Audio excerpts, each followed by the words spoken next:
السلام علیکم ورحمۃ اللہ وبرکاتہ۔ الحمد للہ رب العالمین والصلاة والسلام علی سید المرسلین، اما بعد فاعوذ باللہ من الشیطان الرجیم، بسم اللہ الرحمن الرحیم۔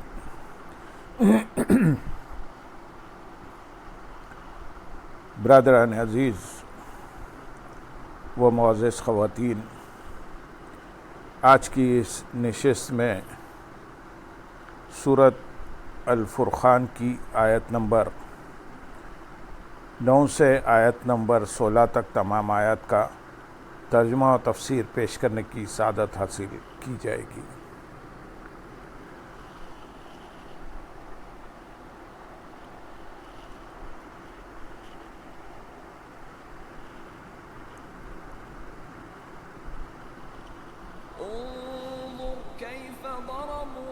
الأمثال فضلوا فلا يستطيعون سبيلا تبارك الذي إن شاء جعل لك خيرا من ذلك جنات تجري من تحتها الأنهار ويجعل لك قصورا بل كذبوا بالساعة وأعتدنا لمن كذب بالساعة سعيرا إذا رأتهم من مكان بعيد سمعوا لها تغيظا وزفيرا وإذا ألقوا منها مكانا ضيقا مقرنين دعوا هنالك ثبورا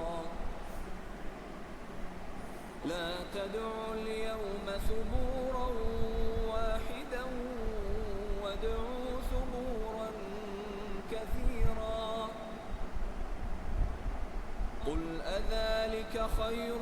أم جنة الخلد التي وعد المتقون كانت لهم جزاء ومصيرا لهم فيها ما يشاءون خالدين كان على ربك وعدا مسئولا۔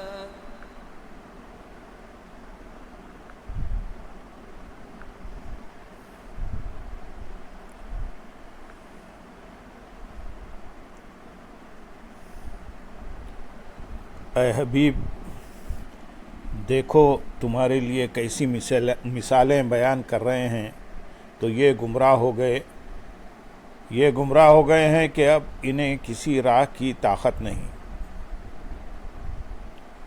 دیکھو تمہارے لیے کیسی مثالیں بیان کر رہے ہیں۔ اس سے اوپر والی آیت میں نبی کریم صلی اللہ علیہ وسلم کے بارے میں بیان کی گئی کفار کی بیہودہ باتوں کے بارے میں اللہ تعالیٰ ارشاد فرماتا ہے کہ اے حبیب صلی اللہ علیہ وسلم، آپ دیکھیں کہ یہ کفار آپ کے بارے میں کیسی عجیب و غریب اور عقل سے خارج باتیں کر رہے ہیں، اور یہ باتیں عجیب ہونے کی وجہ سے کہاوتوں کی طرح ہیں، اور انہوں نے آپ کے لیے کیسے احوال گھڑ لیے ہیں جن کا واقعی ہونا ہی بعید ہے۔ یہ لوگ آپ کی شان سے جاہل اور آپ کے جمال سے غافل ہیں کہ انہوں نے جادو کیے ہوئے اور محتاج کے ساتھ آپ کو تشبیہ دے دی، حالانکہ جادو کیا ہوا اور محتاج شخص کبھی بھی رسول ہونے کی صلاحیت نہیں رکھتا۔ اسی وجہ سے یہ لوگ واضح طور پر حق سے گمراہ ہو گئے، اور اب انہیں ہدایت کی کسی راہ کی طاقت نہیں رہی، اور اپنی گمراہی سے نکلنے کا ان کے پاس کوئی راستہ نہیں۔ آیت نمبر 10 میں ارشاد ہے، وہ اللہ بڑی برکت والا ہے جو اگر چاہے تو تمہارے لیے اس سے بہتر بنا دے وہ باغات جن کے نیچے نہریں جاری ہوں اور تمہارے لیے بلند و بالا محلات بنا دے۔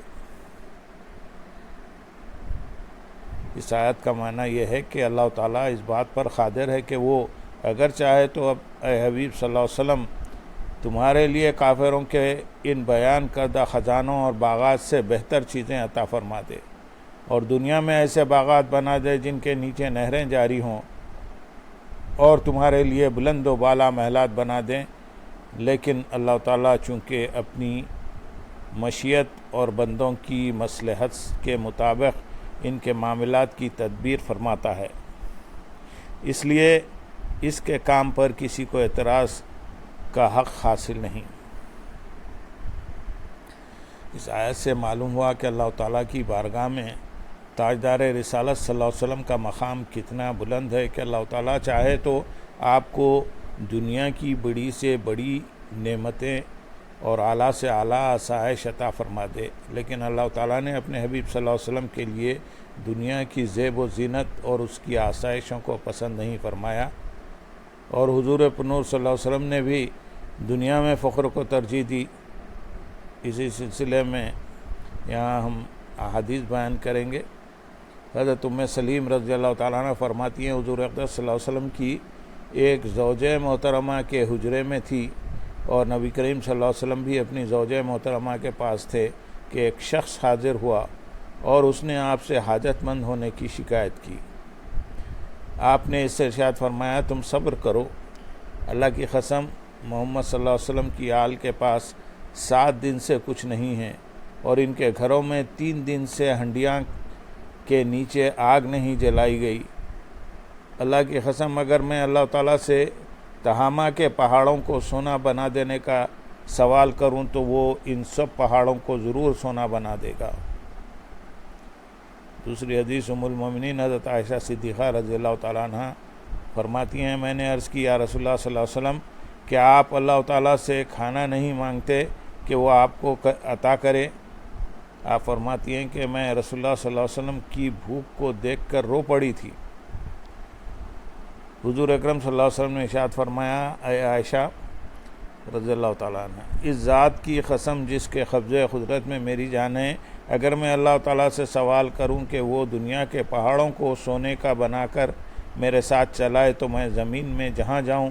اللہ تعالیٰ وہیں پہاڑوں کو سونا بنا کر میرے ساتھ چلا دے گا،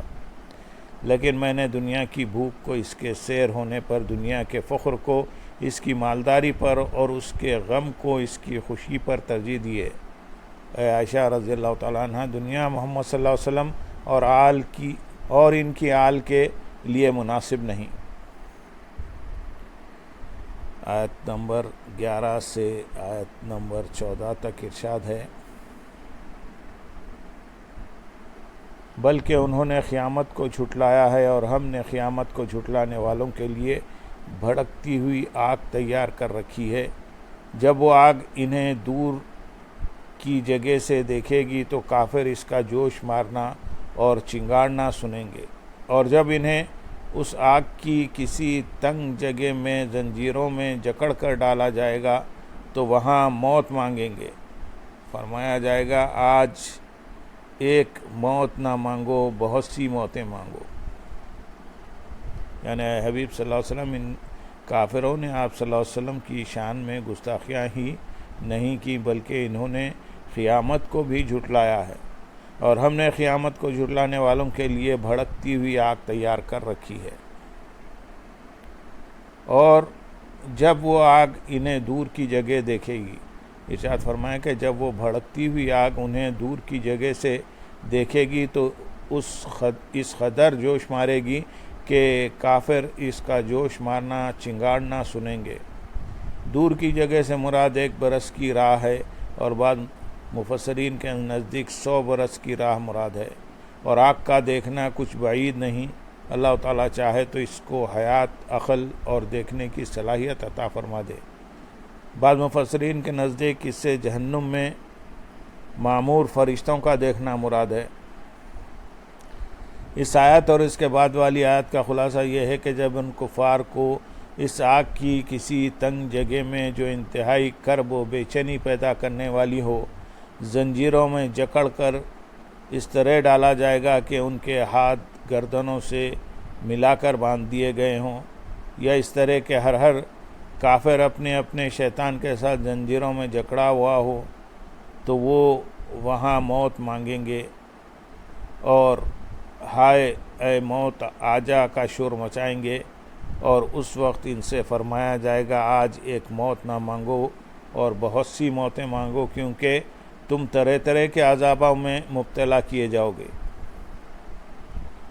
حضرت انس بن مالک رضی اللہ تعالیٰ عنہ سے روایت ہے، حضور اقدس صلی اللہ علیہ وسلم نے ارشاد فرمایا سب سے پہلے جس شخص کو آتشی لباس پہنایا جائے گا وہ ابلیس ہے، اور اس کی ذریت اس کے پیچھے ہوگی، اور یہ سب موت موت پکارتے ہوں گے۔ ان سے کہا جائے گا آج ایک موت نہ مانگو بلکہ بہت سی موتیں مانگو۔ آیت نمبر 15 میں ارشاد ہے، تم فرماؤ کیا یہ عذاب جہنم بہتر ہے یا وہ ہمیشہ رہنے کا باغ جس کا ڈرنے والوں کو وعدہ دیا گیا ہے؟ وہ باغ ان کے لیے بدلہ اور لوٹنے کی جگہ ہے۔ یعنی اے حبیب صلی اللہ علیہ وسلم آپ ان سے فرمائیں کہ کیا جہنم کا عذاب اور اس کی ہولناکیاں جن کا ذکر کیا گیا یہ بہتر ہیں یا وہ ہمیشہ رہنے کا باغ جس کا اللہ تعالیٰ کی نافرمانی کے